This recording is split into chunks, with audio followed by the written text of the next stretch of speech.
Казанда икенче хоспис төзелеше актив рәвештә дәвам итә. Аның корылмасы салынган. Төзелеш мәйданында эшләрнең барышын Россия Дәүләт Думасы депутаты Ойрат Фәррәхов карады. Хосписның 2 катлы бинасы төзелеп бетте. Корылманың нигезен ныгыталар, тәрәзәләр куялар.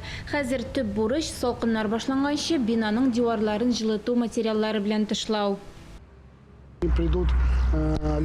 Хәзер материаллар ташыйбыз. Диварларны 2 ай эчендә ташлап бетерәсе иде. Бу төзелештәге төп эшләрдән санала. Бина матур булыр дип көтәбез. Авыруларга яшәү өчен барлык мөмкинлекләрне тудырырга тырышабыз. Республикада авырулар өчен 200-дән артык паллиатив ятак урыны бар. Тиздән тагын 300 урын булдыру планлаштырыла. Казандагы беренче хосписта балалар һәм өлкәннәр бүлекләре бар. Берничә райондагы паллиатив кабинетларда күчмә хезмәт күрсәтелә. Булар гына аз дип белгечләр. 30% ятак урыннарынан яманшыш авырулары файдалана. Тагын 70% урын башка төр ширләр белән авыручы пациентлар өчен билгеләнгән.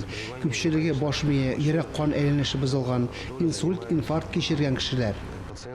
Икенче хоспис 200 пациентны кабул итә ала. Бина 2 блокка бүленә. Бер урын яманшыш авырулары булган пациентларга, икенчесе карауга мохтаҗ өлкән кешеләргә билгеләнә.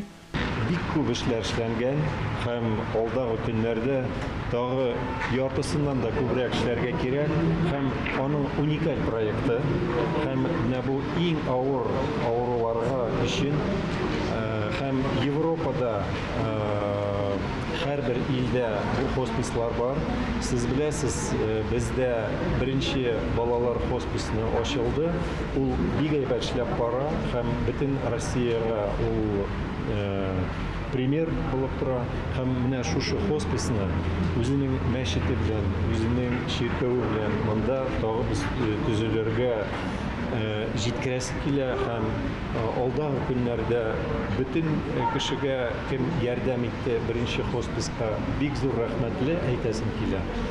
Яңа стационарны 2025 елга кадәр ачу күздә тотыла. Аны күмәк көч белән төзиләр. 175 миллион сумга якын акча җыелган.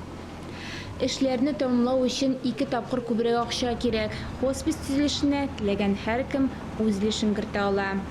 Ания Гыйбадуллина, Ралина Абрамова, Ленар Хабибуллин, Татарстан яңалыклары.